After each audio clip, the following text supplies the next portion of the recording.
C'est Ambroise de chez BIM, bonsoir. Nouvelle insight donc sur le 4e podcast de Marius, le bac philo. Salut, c'est Marius pour mon nouveau podcast. Alors c'est un podcast un peu particulier puisque c'est le premier que j'écris et je réalise sans Guillaume Desjardins qui m'avait aidé pour les 3 premiers et qui pour des raisons d'emploi du temps avait pas tellement le temps de s'occuper de ça, donc j'ai continué un peu tout seul. Et voilà, donc ce podcast tire peut-être plus du côté de mon univers que du côté des univers mélangés de Guillaume et moi, si on peut parler d'univers. Deuxième raison, c'est un podcast qu'on a tourné, que je voulais faire de façon simple pour un tournage rapide, c'est-à-dire qu'il n'y a pas de plan fantastique, il n'y a pas d'effets spéciaux, il y a juste un décor, quelques plans très simples, 2 comédiens pour la partie drame, bien sûr, là c'est que la partie podcast. Donc voilà, on est allé vers quelque chose de beaucoup plus réaliste que les premiers podcasts de Marius. On apprend vraiment à découvrir Marius nous-mêmes en les fabriquant. Voilà, on a envie d'explorer plein de pistes avec ce personnage qu'on aime beaucoup. Là, c'est un Marius plus réaliste. Peut-être qu'on va en faire d'autres plus politiques, d'autres plus encore des effets spéciaux. On ne sait pas. Ce qu'on sait, c'est que l'ADN de Marius, c'est la surprise et c'est surprendre le spectateur. C'est-à-dire qu'aujourd'hui, il y a beaucoup de choses qu'on regarde, des films au cinéma, des vidéos, etc. parce que on a lu une critique, on a eu un avis et qu'on nous a raconté et qu'on veut vérifier par nous-mêmes. Donc on va voir les choses pour vérifier que ça correspond à l'idée qu'on s'en est fait. Alors que c'est aussi très agréable de voir quelque chose qui nous surprend totalement et dont on n'a aucune idée à l'avance. Voilà, donc la promesse de Marius, c'est d'avoir toujours une surprise. Et on sait qu'on va être surpris, mais n'empêche que c'est quand même une surprise, on ne sait pas comment ça va évoluer à chaque fois. Et on va attaquer tout de suite le podcast. Je voulais vous parler d'un truc qui a changé l'histoire. Alors, vous l'avez peut-être remarqué, on n'est pas dans le même décor que les autres Marius, on est dans une chambre. Il s'agit de ma chambre. Avant, on était dans une cuisine, il s'agit de ma cuisine. Et en fait, on a tourné une séquence de Darcy Mabour dans cette chambre, la séquence du podcasteur avec Guillaume justement. Et je trouvais le décor mieux en fait, donc on a décidé de faire les autres podcasts dans cette chambre, en la décorant un petit peu avec des trucs d'adolescents, un poster d'Elvis Presley, un calendrier Jean-Claude Van Damme dont je suis très fier que j'ai trouvé dans une brocante, et ce poster des Simpsons qui a tout à fait sa place ici, puisqu'il est le détournement d'un tableau très connu d'Edvard Munch qui s'appelle Le Cri. Et c'est un tableau qu'on accepte généralement comme l'allégorie de l'angoisse. Et donc ça a complètement sa place ici, avec le petit décalage d'Homer Simpson. Voilà, allons-y. Le film Gomez et Tavares. Non, je déconne. Alors bon, le principe du podcast, si jamais vous n'avez pas suivi jusqu'ici le délire de Marius, c'est que... il y a toute une première partie qui est comme un podcast, on parodie vraiment ce que font certains youtubeurs, avec un humour très facile, des effets de montage, un sujet du quotidien traité avec des blagues qu'on a déjà tous fait 1000 fois. Donc une partie clairement pour se moquer un peu de ce format-là. Et ensuite on part dans le drame. Je dis ça parce que j'ai une copine qui m'a dit il y a 2 jours qu'elle n'avait pas vu encore les podcasts de Marius et qui m'a dit « Ah oui, j'ai vu le début d'un podcast, j'ai pas vu en entier, voilà. Mais c'est bien. » Et en fait, ça nous arrive plusieurs fois que quelqu'un nous dise ça, c'est-à-dire que c'est quelqu'un qui a regardé les podcasts de Marius, mais que le début, qui s'est arrêté parce qu'il trouvait ça pas drôle, et qui n'a pas compris que c'était justement pour l'emmener encore plus loin après. Donc je précise, regardez-les en entier, même si ça me fait beaucoup rire l'idée que certains pensent qu'on fait vraiment des podcasts, je trouve ça très drôle comme idée. Et voilà, donc on analyse tout ça. Le sujet du bac philo, bon bah voilà, moi je voulais faire depuis longtemps un podcast avec un prof et son élève et des attouchements sexuels, donc on a cherché, a priori c'est un oral, a priori le bac, et la philosophie permettait en fait de parler... Ah oui, permettait de faire un oral de bac où on doit juste raconter quelque chose et pas forcément aller au tableau, faire une démonstration mathématique, etc. etc. Donc c'est dans cet échange-là. Maths ? Non. Physique ? Non. Allemand ? Non. Du beurre. Vincent et Adrien, voilà, donc je les connais pas, hein, on n'est pas potes du tout, on s'est jamais rencontrés, mais ils ont fait une vidéo dont voici un extrait qui s'appelle Le Cadeau, il y a 2-3 ans sur internet, qui est géniale, qui est une vidéo qui respecte à la fois complètement leur délire absurde et jusqu'au boutiste, et qui est en même temps très grand public et qui est vraiment très réussi. Donc c'est une vidéo qui a montré selon moi qu'on pouvait faire des choses assez extrêmes mais qui fonctionnent quand même et sans oublier pour autant le public. Donc moi j'aime bien cette vidéo et donc c'est pour ça qu'on a mis un extrait voilà, pour leur rendre hommage. Non. Anglais ? T'es con, c'est dans le D'ailleurs titre on se rend compte quand vous voulez les gars. de la vidéo. Voilà, Marius qui fait son numéro avec un extrait d'Amélie Poulain, vous l'aurez reconnu, le film de Jean-Pierre Jeunet. J'ai dû repasser la philo. À propos du sujet de la philosophie, dont je lis une définition là, d'ailleurs vous aurez remarqué qu'il y a un petit papier qui est collé sur le livre, puisque c'est ce que je suis en train de lire en vrai. Dans un podcast, on a tendance à se moquer parfois des trucs dont on traite, un podcast évidemment humoristique sur la philosophie, il va pas nous apprendre forcément ce que c'est que la philosophie, quoique pourquoi pas, ce serait intéressant à faire, mais je voulais pas trop aller non plus dans le fait de se moquer de ça, de se moquer des vieux, des philosophes, des gens qui écoutent ça. Le but était de faire des espèces d'inception et de parler de la philosophie en disant des choses vraies. Tout ce qu'on dit sur la philo est vrai, la définition qu'on lit, elle est vraie, et c'est-à-dire que sans pour autant faire une leçon aux spectateurs qui se disent on est en train de m'apprendre quelque chose et j'ai pas envie, et ben on ouvre quelques portes et peut-être après il aura dans sa tête une graine, il se dira ah oui mais il parlait de philo, c'était ça, etc. Donc voilà, il y a toujours un enjeu un peu ambigu sur un sujet comme celui-là, c'est qu'il y a la partie podcast où on doit se moquer des choses et la partie où moi j'ai envie que les gens apprennent quelque chose en regardant mes vidéos, et donc on dit des vraies choses. Donc là, c'est l'incarnation de ça, c'est qu'on lit pour de vrai la définition de la philosophie, on fait une blague avec quelqu'un qui fait semblant de dormir, mais n'empêche qu'on a lu la définition. Et ce qu'on dit sur Socrate après est vrai. Et bah je sens qu'on va se marrer dans cette vidéo. Voilà. C'est pas moi. Comme j'ai Qu'est-ce qu'on a ensuite ? disons que j'espérais tomber sur Socrate, que je connaissais très Notre ami Socrate. Ah voilà. Voici David qui joue le prof. Donc c'est un acteur qui est dans tous les podcasts de Marius. Il a un rôle dans chaque, parfois un petit rôle, mais je vous laisse trouver lequel. Et là, il a un rôle, je trouve, à sa mesure. Le prof est un personnage intéressant puisque il est celui qui va être la source à la fin du drame. Mais voilà, on voulait pas faire... Dans les podcasts de Marius, ce qui est intéressant, c'est la bascule. C'est à quel moment on passe du podcast un peu potache au drame vraiment angoissant.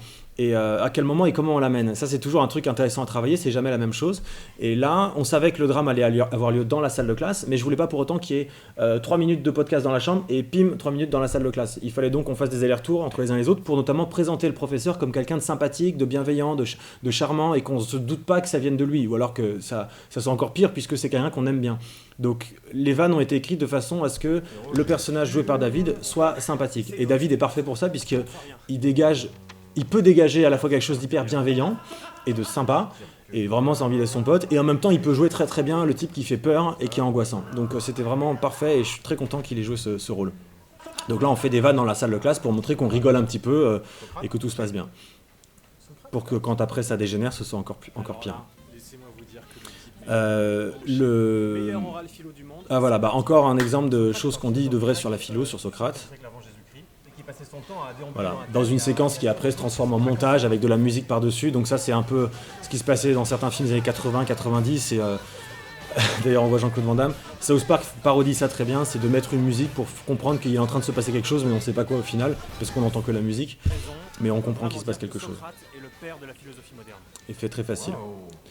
Alors pour aller jusqu'au bout de la sympathie du personnage, on a fait checker le prof et l'élève. Parce que souvent, dans ces cas-là, comment dire, quand on lit un peu des récits d'attouchement sexuel par des personnes ayant autorité, que ce soit un professeur, un moniteur de colo, un prêtre, etc., c'est des récits assez édifiants des victimes qui parlent parfois très très longtemps après et qui racontent qu'il y a d'abord une complicité qui est installée et on se sent proche, on sent que c'est un adulte avec qui on peut être ami, on peut sourire, etc. Et ça devient encore pire puisque du coup les barrières tombent et d'un coup il profite de cette complicité pour abuser de la personne sur laquelle il a autorité. Tout en faisant croire ça fait partie de la complicité. Donc c'est vraiment ignoble comme méthode, mais il fallait donc qu'on fasse du personnage du prof quelqu'un de sympathique et de complice avec Marius, d'où le check. Petite question. Oula. Alors ça me fait beaucoup rire puisque Marius qui dit oula, c'est comme s'il s'inquiétait de la suite, parce que le prof vient lui dire j'ai une dernière question pour toi. Alors évidemment, on sait que le drame va arriver, nous. Marius le sait pas. Lui, Marius pense que cette question va lui donner une mauvaise note, parce qu'il saura peut-être pas y répondre. Le spectateur se dit peut-être que le oula va annoncer quelque chose d'horrible. En fait, il se passe ni l'un ni l'autre, puisqu'il l'emmène juste au tableau, lui demande de faire un dessin. Le drame arrive bien plus tard. Mais c'était une mise en abîme qui m'amusait, c'était que le personnage de Marius se dise il va se passer un truc bizarre. C'est d'ailleurs un truc que je me demande, c'est est-ce qu'il faut que Marius soit quelqu'un conscient qu'à chaque fois sa vie va mal tourner. Là, il est toujours surpris lui-même, mais ça peut être drôle sur un personnage qui sache que ça va pas aller et que du coup, il est super peur de plein de choses. Peut-être que c'est un truc à travailler. On la connaît, la petite question où il reste 5 minutes. Donc là, il est encore dans le rire, évidemment. Rien d'autre. Elle fait peur, cette question. Tu viens au tableau 2 secondes? D'accord, pas de problème.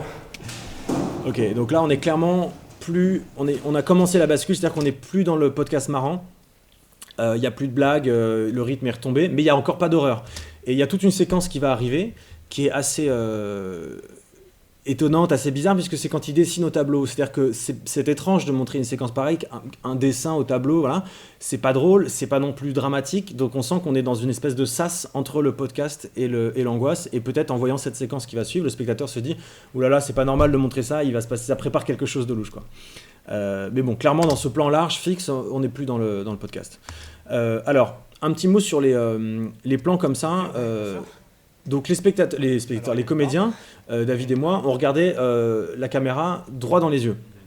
C'est quelque chose que normalement on ne fait jamais au cinéma, on nous apprend non, on ne regarde pas la caméra parce que sinon c'est ce qu'on appelle casser le quatrième mur et le spectateur il croit plus à l'histoire puisque le personnage l'a regardé dans les yeux. Et pourtant là j'avais envie d'essayer ça puisque moi il y a un réalisateur que j'aime beaucoup qui s'appelle, donc je vais vous montrer un peu quelques références pour changer. Un réalisateur que j'aime beaucoup qui s'appelle Jonathan Demme, D-E-2-M-E, qui a réalisé notamment Philadelphia, et qui lui fait ça tout le temps dans ses films. Il fait des chants contre chants où les personnages regardent la caméra dans les yeux. Donc en voyant ça, je me suis dit, mais attends, mais c'est bizarre, lui, ça marche, j'avais jamais remarqué, ça me dérange pas, et en fait, il fait des chants contre chants, les yeux dans les yeux. Ici, Denzel Washington et Tom Hanks dans Philadelphia. Son exemple le plus connu est peut-être Le Silence des agneaux, où Hannibal Lecter regarde dans les yeux Clarice Sterling, et donc le spectateur, et ça nous fait encore plus flipper, mais ça crée pas la distance, on sort pas du film, donc ça veut dire que c'est possible. Et j'avais envie d'essayer ça pour ce chant contre chant, qui ajoute, c'est plus marrant à tourner, on est face à la caméra, alors pour l'acteur c'est plus difficile parce qu'il parle à une caméra et pas à quelqu'un d'autre. Mais je trouve que ça fonctionne finalement bien, et donc osons les chants contre chants avec des regards caméra. Par ailleurs, il y a une courte focale à l'époque... qui ajoute un peu à l'angoisse. Alors, ma génération a découvert la courte focale avec notamment Les Visiteurs. La courte focale déforme le visage, on est très près, et par exemple là c'est une courte focale, si je fais ça, voilà, et permet de souligner un peu le côté inquiétant des choses. Donc là par exemple, c'est quand on veut filmer Jacouille en courte focale. Et voilà, et Jean Reno, d'un coup c'est un peu plus stressant. Bon là c'est dans le cadre d'une comédie, mais ça donne une vision un peu plus angoissante de la scène. Donc là ça allait bien avec David, le personnage du prof, et celui de Marius. Donc deux choses, la courte focale, les yeux dans les yeux. Au début de cette séquence, qui est donc un petit peu entre deux, c'est pas encore le drame, mais c'est pas non plus l'humour, il n'y a pas de musique.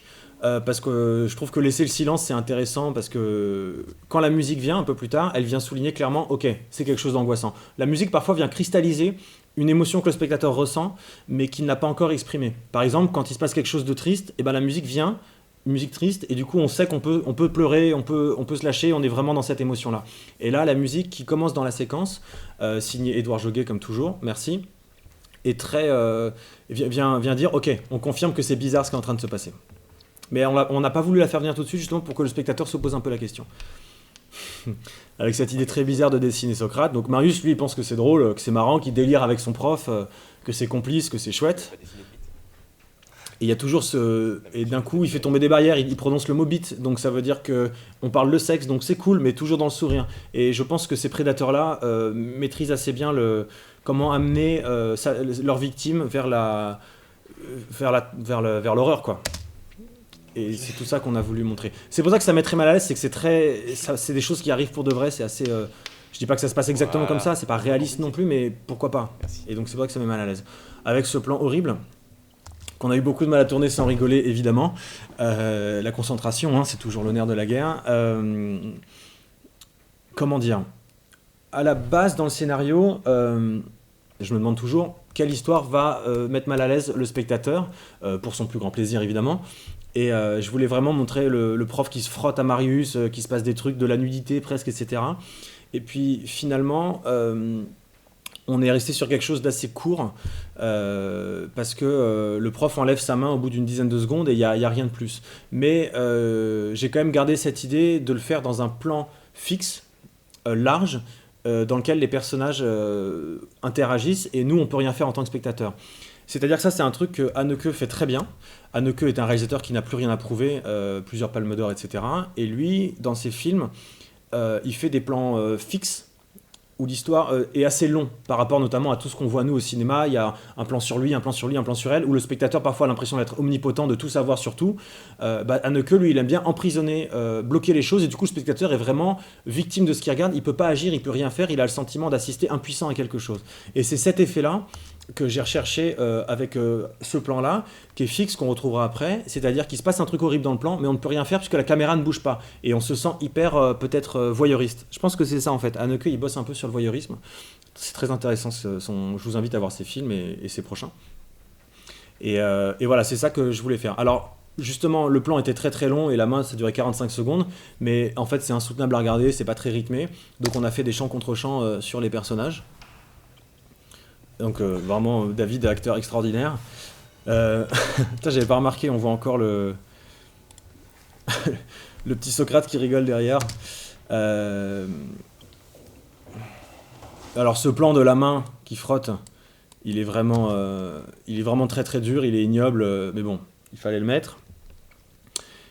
Et voilà, ce qu'on s'est dit par rapport à ce qu'on montre ou pas de cette agression sexuelle, c'est que plus c'est court en fait, moins la main reste sur le jean, et ben plus c'est cynique, puisque ça veut dire que c'est pas si grave que ça, il s'est pas fait déshabiller, il s'est pas fait pénétrer, il y a juste la main sur le jean pendant 10 secondes, et donc peut-être qu'on se dit ça va, c'est moins grave que... Or évidemment, dès qu'il y a la main, dès qu'il y a un attouchement, c'est grave, et il faut apprendre à vivre avec, il faut s'endormir le soir en y pensant, il faut en parler autour de soi, enfin c'est quelque chose de terrible, et c'est forcément hyper choquant, hyper intrusif. Or là, on se dit peut-être, ça va, c'est pas si grave que ça. Et d'ailleurs, toute la suite du plan tend à penser que c'est ce qui va se passer dans la tête de Marius. C'est-à-dire que le plan, là, on est encore prisonnier dans le plan fixe large, qui ne bouge pas jusqu'à ce que Marius sorte avec sa chemise, ses affaires. Et aucun mot n'a été prononcé. On n'a pas du tout verbalisé ce qui s'est passé autour de l'attouchement. Et on fait comme si c'était rien passé. Et de faire comme si c'était rien passé, c'est évidemment encore pire. Et c'est possible que s'il ne s'est pas passé grand-chose, entre guillemets, pas de viol, de déshabillage, etc. Donc c'est cette... on est vraiment sur le fil du rasoir, et c'est sur ça qu'on a voulu bosser, c'est sur le silence aussi, parce que évidemment, quand on est victime de ça, il faut à tout prix tout de suite en parler, etc., et l'exprimer, et là, on laisse dans le silence. Alors qu'on avait tourné pas mal de répliques pendant qu'il y avait l'attouchement, il y avait le prof qui disait on fait rien de mal, tu sais Marius, et Marius qui répondait pas, le prof disait ça te plaît ce que je fais, et Marius dit oui ça me plaît, oui ça te plaît, enfin il y avait un dialogue qui était pas très crédible, et c'est beaucoup plus fort quand il y a le silence en fait. Donc là on est dans le même plan que tout à l'heure, le plan a commencé la main sur le pantalon et fini sur ils se séparent, tout va bien, ils se séparent. Marius. Et la prochaine chose que le prof dit ensuite, c'est juste bravo pour ton bac, on revient au sujet initial, et il y a comme on cache complètement ce qui s'est passé, on refoule complètement ce qui s'est passé, avec l'aide évidemment de l'agresseur, qui veut pas que ça se sache évidemment. Alors, ça c'est une dernière séquence. Alors, on aurait pu s'arrêter au moment de l'attouchement par exemple, ça aurait été une fin un peu abrupte, un peu comme dans le premier Marius où il y a le viol et ça s'arrête pendant le viol, mais en même temps, s'arrêter pendant le viol, je vérifie juste un truc. J'étais pas sûr que ça tourne, donc j'ai flippé, je me suis dit putain si ça se trouve ça enregistre pas.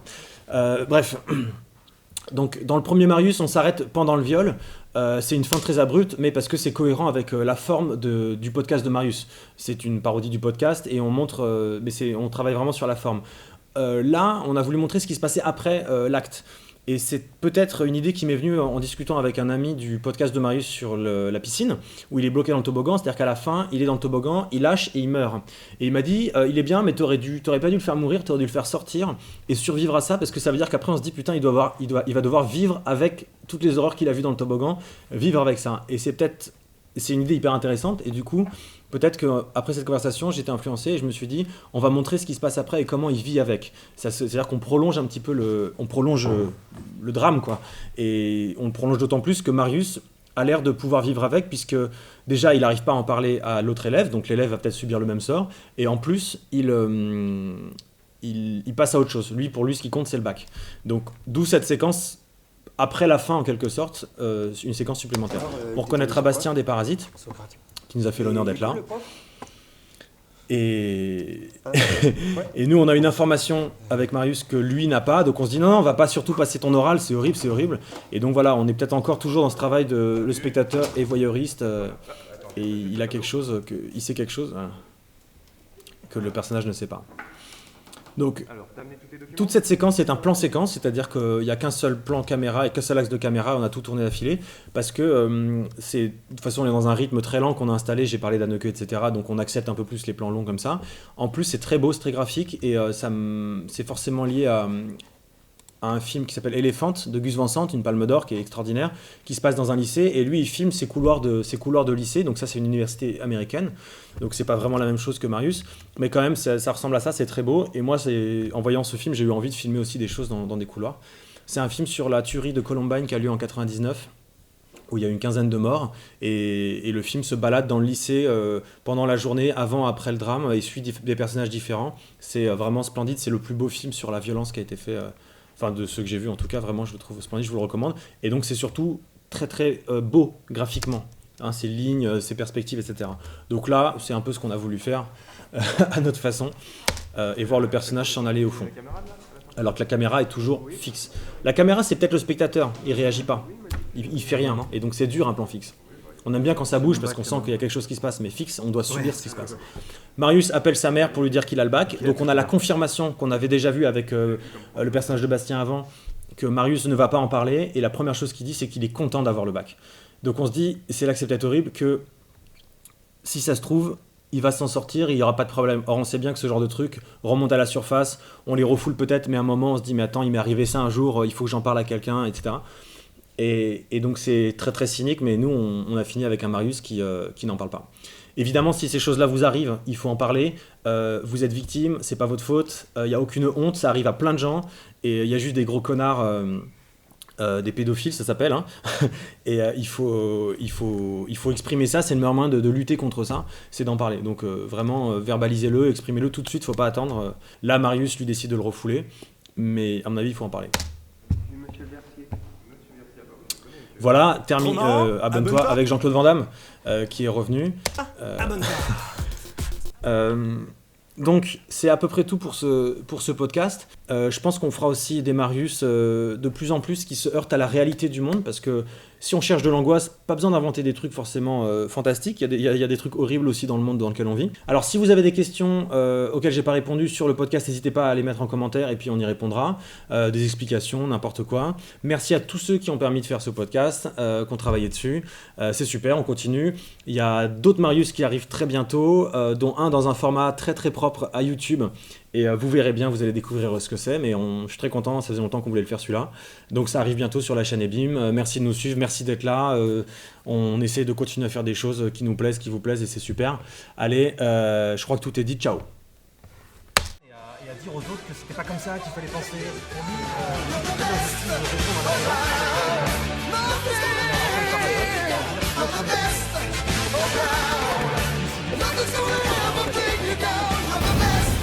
Ces raisons, on peut vraiment dire que Socrate est le père de la philosophie moderne.